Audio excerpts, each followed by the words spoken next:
Dinner and a Book is supported by the Rex and Alice A. Martin Foundation of Elkhart, celebrating the spirit of Alice Martin and her love of good food and good friends.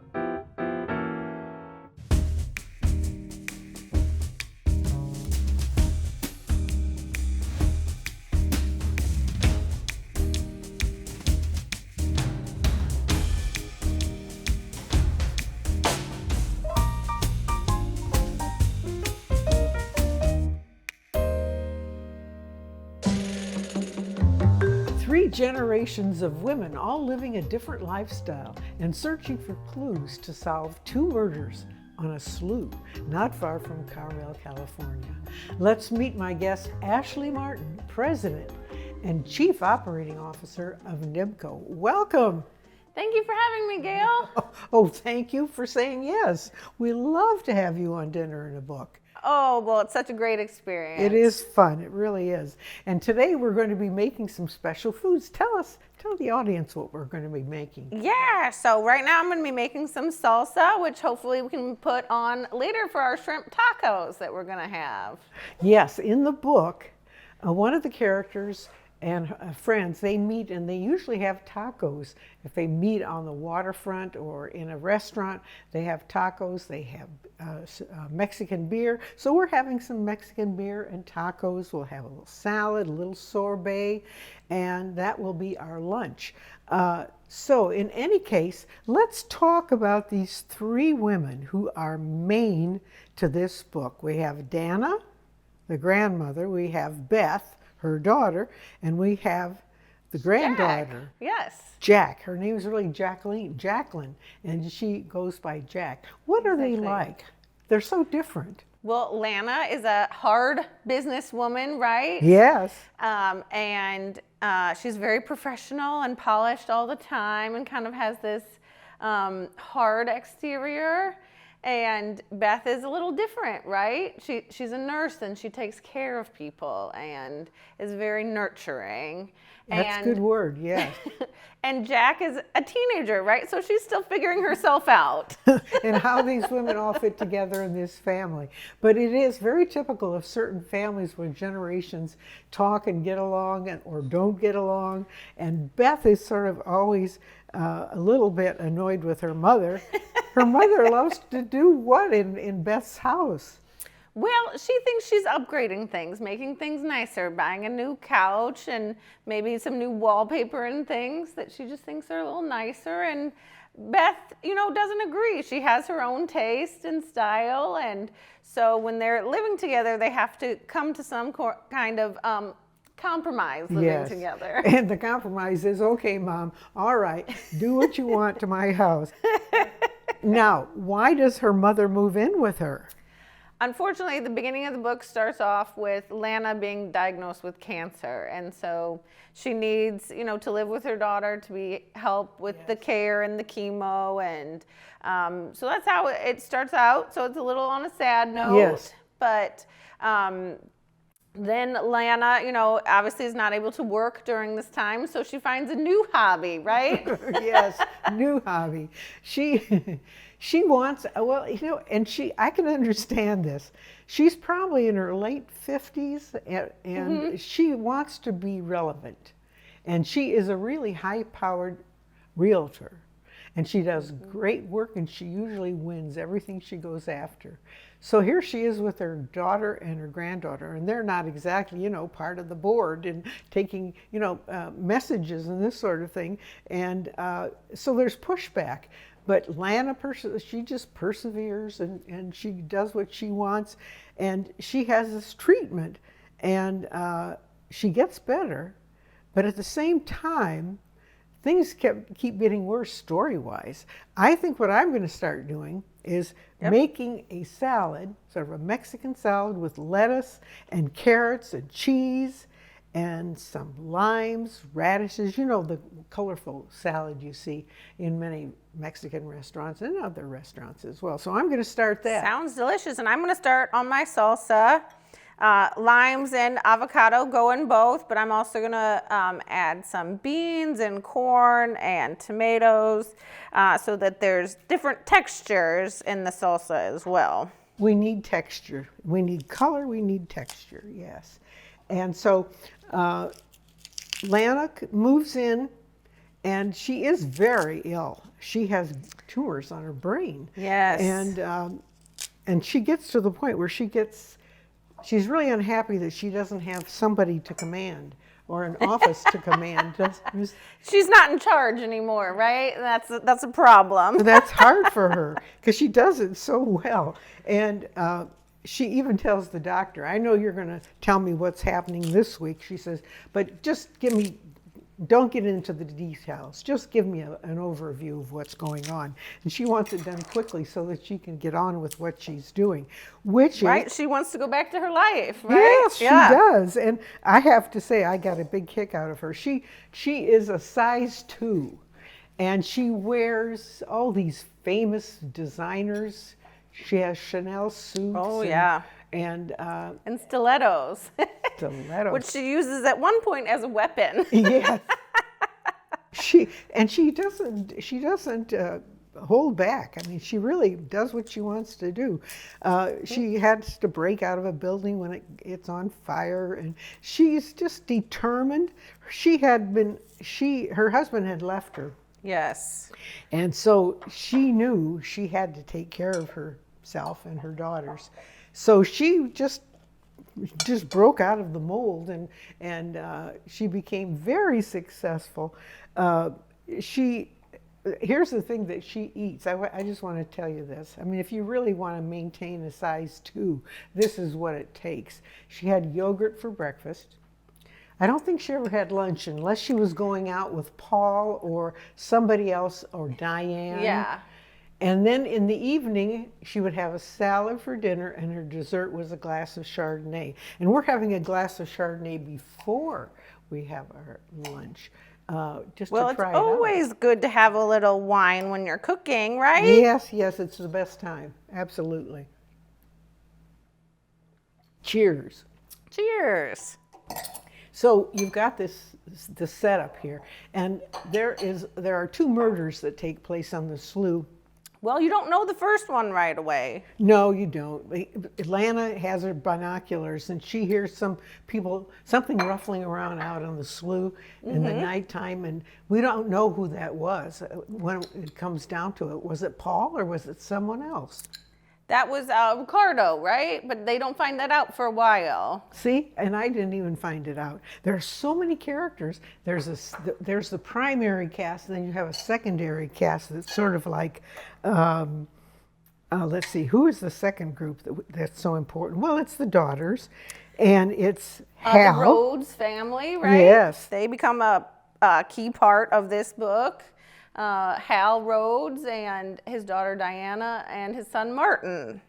And they own land, and they want to develop a sort of, what do you call it? They're a protection. They haven't quite discussed what's going to be the ultimate development. Right. So they have the ranch that the father, Hal, owned, and unfortunately he passes away in the book, and so they're kind of fighting over what to do with this land. And so Lana, when she's working on who murdered Ricardo, she decides it's all about this land, and that's why he was murdered, to try to take over this piece of property, and the kids want it for different reasons, and the land trust wants it so it could be a kind of a nature preserve. So there's many people involved who could want this piece of land. In the family, yes. And they're really kind of squabbling about it. Actually, Diane wants it for a sort of horse sanctuary. Yes. And she wants to have thermal baths for 2 horses. And of course, her brother is in Silicon Valley, and he needs money. He needs cash to keep developing his products. So he wants to sell. And so we've got that as the main movement here, with these characters coming in, primary characters like the family, and then the secondary characters. There's one fellow named Paul that runs a kayak shop where the granddaughter works, and a lot of activity takes place there too. Well, they find, Ricardo in a kayak shack life jacket. So they immediately think he got lost on a kayak tour that Jack was running. So she's a suspect in the beginning.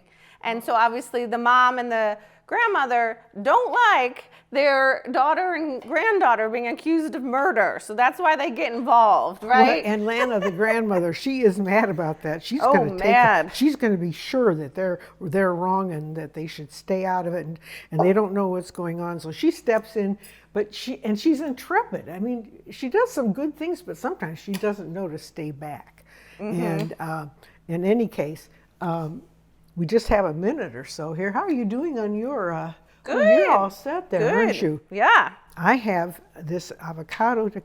Ooh, you know what? But That's nice. It takes a while to get the peel off. I always find. it does. It's a little difficult, and I was struggling to get the pit out of mine, but it just means they're fresh, right? They're fresh. That's what it means.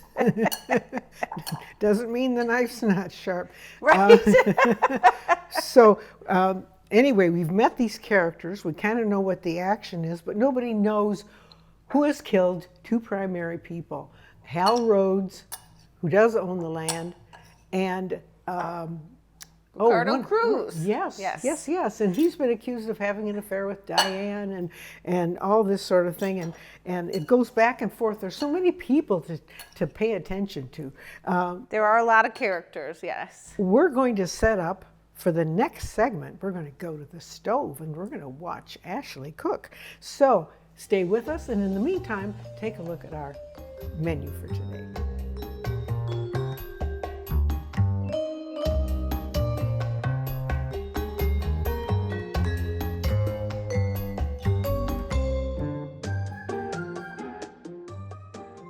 And we're back in Ashley's kitchen, and you are busy with your shrimp here. Tell us what you're making. Yeah, well, we got to have the shrimp for the shrimp tacos, right? That's a good point.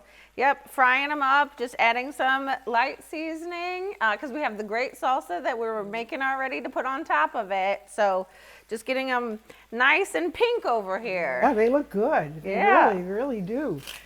A little salt, a little pepper. Little Yes. olive oil, just simple seasoning, but that all tastes good, right? Right, and this is going to lead to a wonderful taco. So stay there and keep with us because it's going to be delicious. And we've talked about what goes on in this story between these people and the generations, and I just have my favorite. I just can't keep. Who's your favorite? Oh yeah. I have to say it again. It's our dear friend Lana. She is just hilarious, and I think it's another topic here is this ageism. This, she really wants to. She doesn't want to be a sideline, does she? She doesn't. No, and she's the main character of this story. She got her own story, and Yes. but she, really took upon herself to figure out who committed these murders, and she wanted to purpose, even though she was fighting cancer. Yes, and it kept her going. I Yes. really think that's another thing to do when you have something that is so serious. She really brought the generations together. And as the book moves on, we see that they really can get along. And so I just think that it took a while, though, didn't it, for them to come together? It did. We had to get over some past hurts, but I think once they opened up, they realized they did all love each other, but they showed it maybe in different ways. In different ways, Yes. and some families just have that. And they can't seem to move into this is really funny, let's laugh about it. But I think that started to happen toward the end of the book. It did, because Lana ultimately wants to stay then with her daughter and her granddaughter. When she finds out that, her cancer's kind of steadied now, she thinks, well, she'll go back and get back into real estate. And then all of a sudden she realizes, I love being here with my daughter and my granddaughter. So, life changes depending on where you are and what your expectations are. And everybody has a different set of expectations depending on your age. And so those are perfect. Yeah, I think they're looking good. I think we're done with cooking the shrimp. We're ready to make the tacos Let's now. make the tacos. Yeah, we're going to assemble the shrimp tacos, and the shrimp turned out beautifully. Yes, aren't Look they at that. nice? Good color.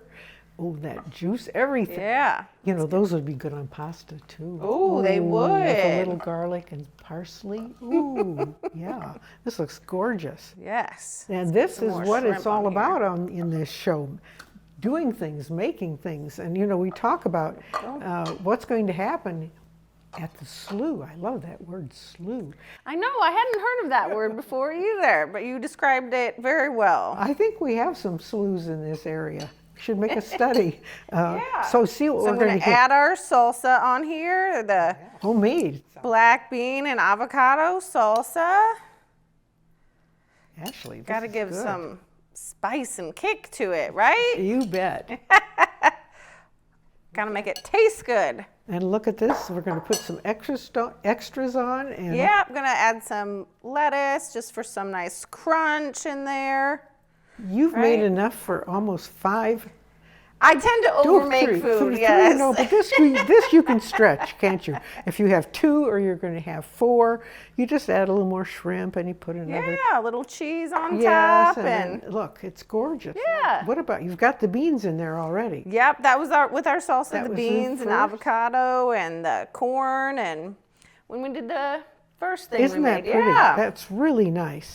And so I have kind of put the salad together, and we have a dessert that is kind of sweet and nice and easy. I love mango sorbet. So we're just going to put a couple of scoops of mango sorbet, and then I'll put a little Mexican cookie on this. And Sounds great. I'm a sweets person, so, So mango am sorbet I. with little cookie. yes, that's it. So we have a full meal here. We have our wine, we have our beer, and we have Yes. party people. Talking about party people, what about the other family members with Hal, the owner of all the land who dies in the hospital? He's got a son, Martin, who seems in the beginning to be kind of a nice guy.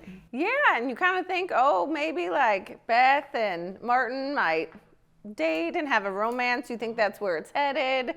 But Beth actually works at the hospital that unfortunately Hal had to enter and ultimately passes away there. And that's the original connection between Beth and Lana and the Rhodes family, is that she was his nurse and really got to like and admire him as she got to know him in the hospital. Well, you know, all these people have known each other for years. I mean, then they drop in pictures of Martin when he was a little boy, and then there's another woman, and then you're going, oh, let's see, who does that belong? You know, so it keeps your interest all the way through, doesn't it? It does, because then, you know, we're trying to figure out how Ricardo Cruz is related to the Rhodes family, right? And so that kind of comes out midway through, that unfortunately his father and the Rhodes children's mother died in a fire, in a barn fire on their property, and the dad was working for the Rhodes family at that time, and they said the only good thing that came out of the fire was that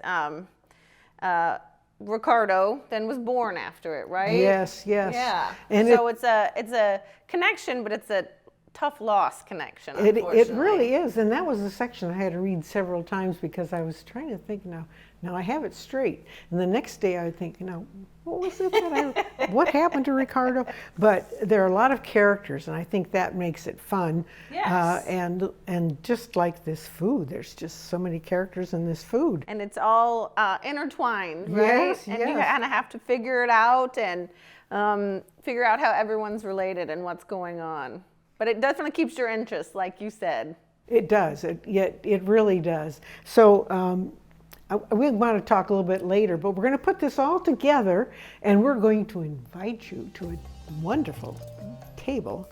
We're going to present our dinner, so we want you to join us. So just come along.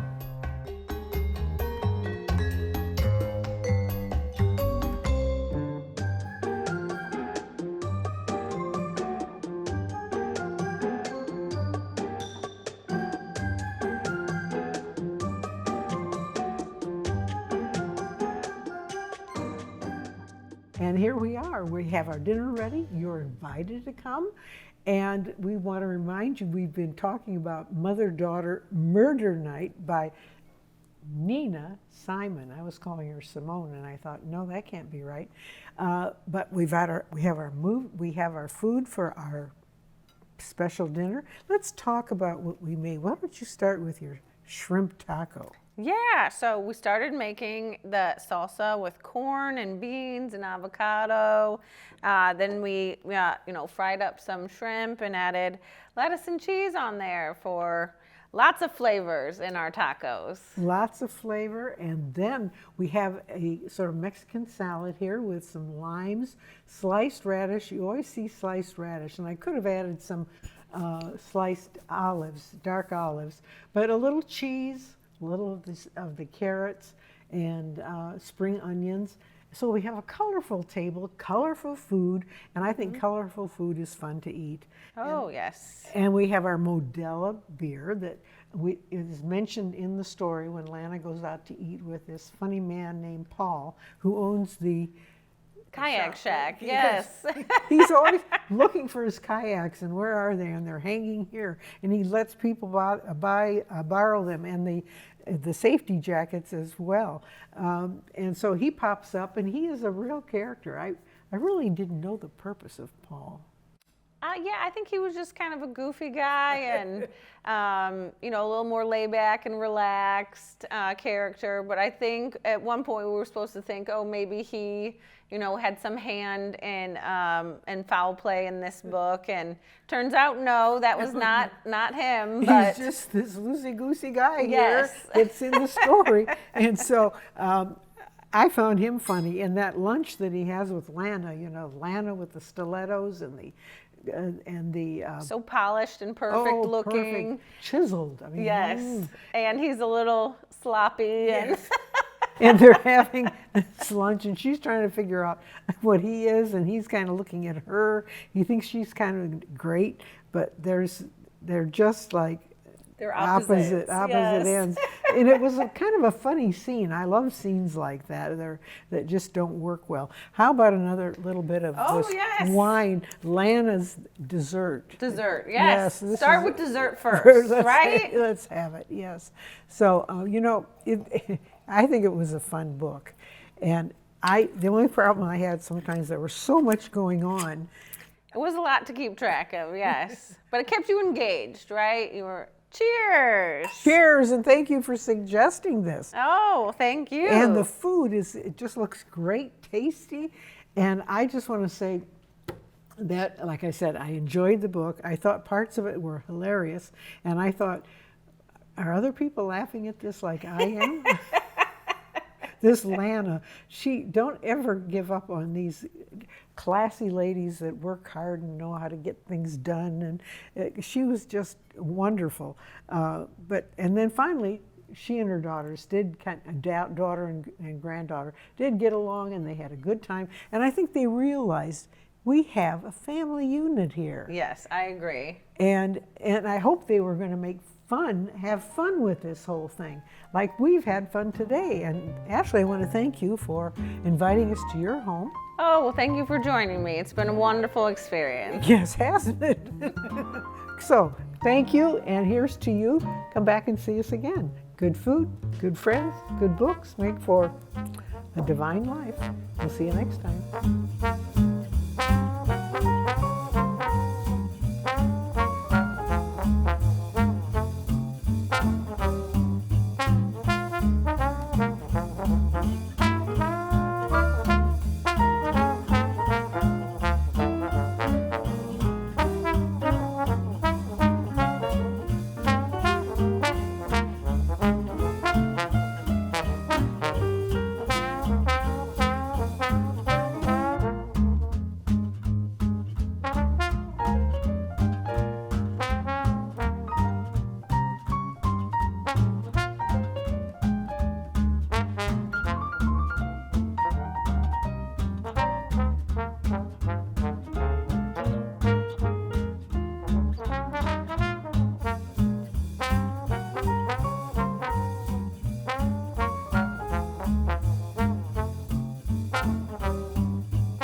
This WNIT local production has been made possible in part by viewers like you.